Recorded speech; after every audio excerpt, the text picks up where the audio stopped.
Levar que você vai compreender um pouco melhor essas questões pertinentes a crime lesa pátria ou lesa Constituição, que acaba sendo a mesma coisa. O crime lesa pátria é quando um funcionário do governo, especificamente qualquer funcionário, qualquer poder da República, ousa cometer um ato indecoroso contra a própria República. Isso representa, por exemplo, as ações indevidas que o Supremo Tribunal Federal, através de seus atuais ministros, estão tomando, como, por exemplo, invasão de prerrogativa em relação ao Poder Executivo e ao Poder Legislativo, ainda não é um indicador de um crime lesa pátria, embora eles estejam ofendendo a Constituição Federativa do Brasil. Eles realmente ultrapassaram alguns limites, mas, como você sabe, na gíria fala-se de corda esticada. Mas as últimas ações do ministro Barroso no Tribunal Superior Eleitoral, ele integra o Supremo Tribunal Federal e é o presidente deste tribunal, agora começa uma acusação frontal à figura do chefe de Estado e chefe de governo, que é o presidente da República. Isso, em hipótese nenhuma, pode ser admitida, porque qualquer ação protocolar contra a presidência da República deve ser efetuada através da Procuradoria-Geral da República e deve ser provocada, ou seja, dito de outra maneira, o Supremo Tribunal não tem prerrogativa e autoridade para acusar o presidente ou invadir a prerrogativa do presidente, e muito menos instaurar nenhum processo contra o presidente sem o permisso da Procuradoria-Geral da República, que é o órgão encarregado de fiscalizar os atos do Ministério Público Federal em todo o país e, consequentemente, controlar os processos que envolvam contra a República Federativa do Brasil ou atitudes ou ações indevidas de autoridades públicas brasileiras. Assim sendo, os atos cometidos pelo ministro Barroso e outros, como Moraes, agora estão partindo para tentar invadir as prerrogativas do cargo do chefe de governo, chefe de Estado. Isso caracteriza um perigoso expediente de crime lesa constitucional e lesa pátria, porque está ferindo a autoridade de um chefe de governo, chefe de Estado. Eles estão tentando afrontar a presidência da República, acusando, sem provas devidas, cabais baseados na lei, sobre procedimentos sendo efetuados pelo presidente da República, que está tentando demonstrar para todo o público brasileiro que as coisas estão saindo fora do controle. Nós, brasileiros, temos o hábito de achar que a presidência da República, ou seja, o chefe de Estado e chefe de governo, tem que cumprir os nossos desejos. Isso é um ledo engano. O presidente da República tem a função de governar como chefe de Estado e chefe de governo do país.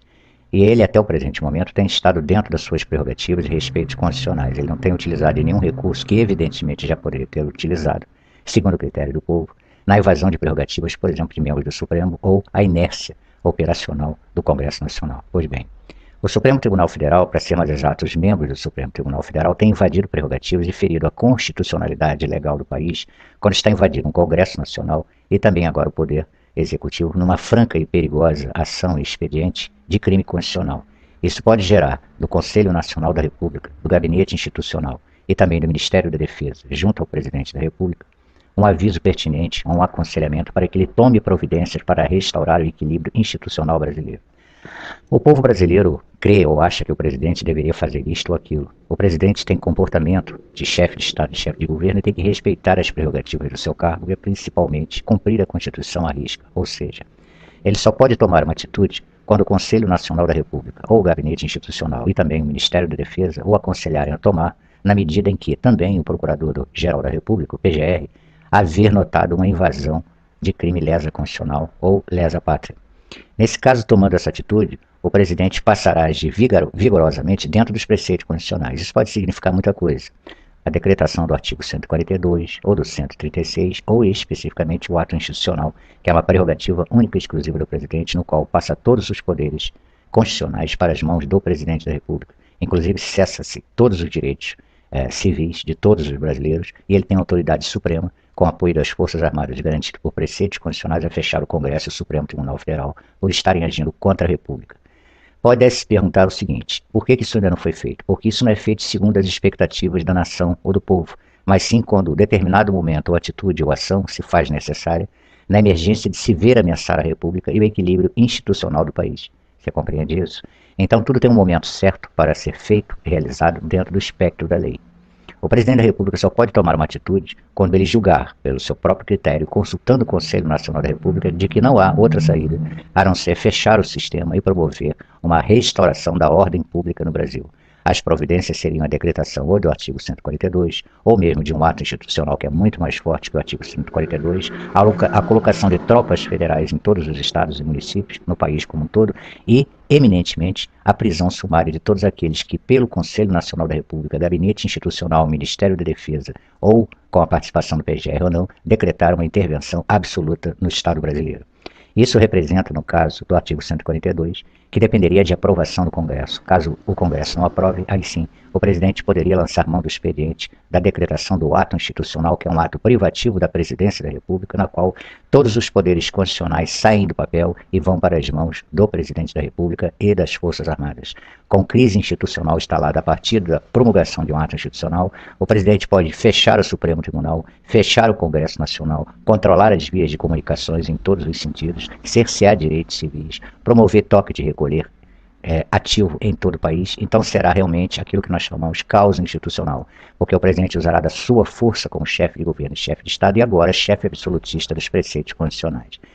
O que está acontecendo no Brasil é que o Supremo Tribunal Federal, ou seja, os membros do Supremo Tribunal Federal e do Tribunal Superior Eleitoral, estão numa franca campanha, numa picuinha política, em ativismo político, contra a figura do presidente da República, que é o chefe de Estado, chefe de governo. Isso, obviamente, terá que chegar a termo, de um jeito ou de outro. Não temos nenhuma saída emergencial diante desse quadro que vem se formando. E as pessoas ficam cobrando muito do presidente, mas deixa eu lembrar, você me parece um pouco novo, me parece. Né? Na época de 31 de março de 1964, as pessoas pensam que foi só a vontade do presidente. Não foi. Não foi apenas pela manifestação do povo na rua, ou o pedido do Congresso à época, ou da mídia, reunidos num só coro, que pediram a intervenção militar constitucional naquela época, não. O fato é que decorreram 10 anos anteriores, antes daquele desfecho. Veja bem o que eu estou explicando para o senhor.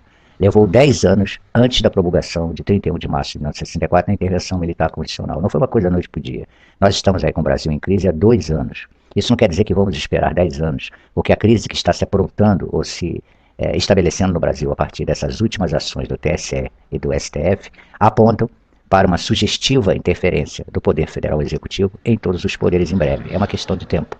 Ou, o que deveria ser o ideal, o Supremo Tribunal Federal recua para sua posição e poder e prerrogativa constitucional, tanto quanto o TSE, ou então, se continuarem os ataques e as investidas com a tentativa de criminalizar o chefe de governo, o chefe de Estado, sem provas contundentes, baseado apenas no achismo, porque é isso que eles estão fazendo, vai obrigar o Conselho Nacional da República, o Gabinete de Segurança Institucional, o Ministério da Defesa e o Presidente da República a decretar uma intervenção militar constitucional do país. E isso será, do ponto de vista prático, muito desastroso, porque isso interfere em muitas coisas, inclusive no plantel econômico do país. Então esperemos que esses senhores, embora não tenhamos essa esperança, ponham a cabeça no lugar e recuem antes que seja tarde demais. Porque uma vez decretado, tanto o artigo 142, com a aprovação do Congresso, o recusa do mesmo, que aí estará comprometida a ação do presidente, ele terá que lançar a mão de outro expediente, o ato institucional. Se for promulgado, aí sim o Brasil entrará num momento muito crítico, institucionalmente e legalmente falando. Esperemos, embora eu particularmente não creia, que os ministros do Supremo Tribunal Federal e do Tribunal Superior Eleitoral não vão recuar, porque eles estão no ativismo político patente contra a figura do presidente, o que caracteriza-se como um crime lesa pátria, porque não se pode afrontar o chefe de governo e chefe de Estado. Isso não é possível sem uma ação devida promovida, por exemplo, pela Procuradoria-Geral da República com todas as provas contundentes.